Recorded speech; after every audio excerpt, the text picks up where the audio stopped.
le gémage à la méthode ancienne, à la méthode naturelle, c'est jusqu'à 1962.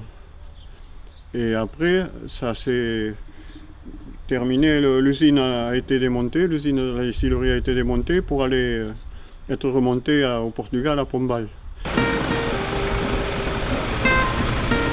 Le maximum de résiniers qu'il y a eu sur la région, c'était entre les deux guerres, quand la production était un peu élevée. Marcel. Carre basse, elle vient ici. La carre de deuxième année, c'est le double.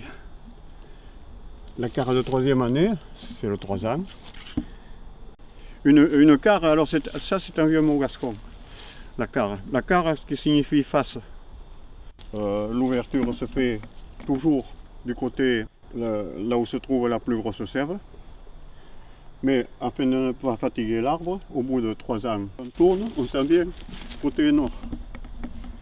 Après on tourne, on s'en vient ici, côté mer, ici là.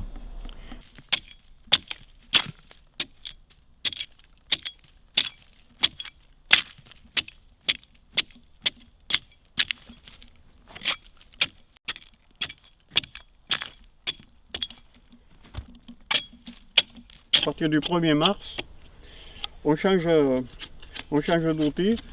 Le half-trot, on abandonne le half-trot qui était un outil très lourd pour prendre un nouvel outil qui s'appelait le bridon.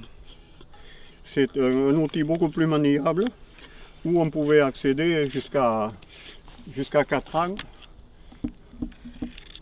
et beaucoup plus facile pour travailler.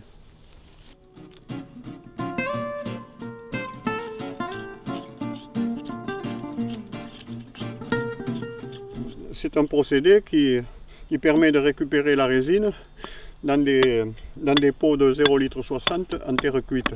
Elle sera portée dans des barriques et à la distillerie. Et la distillerie, c'est un alambic.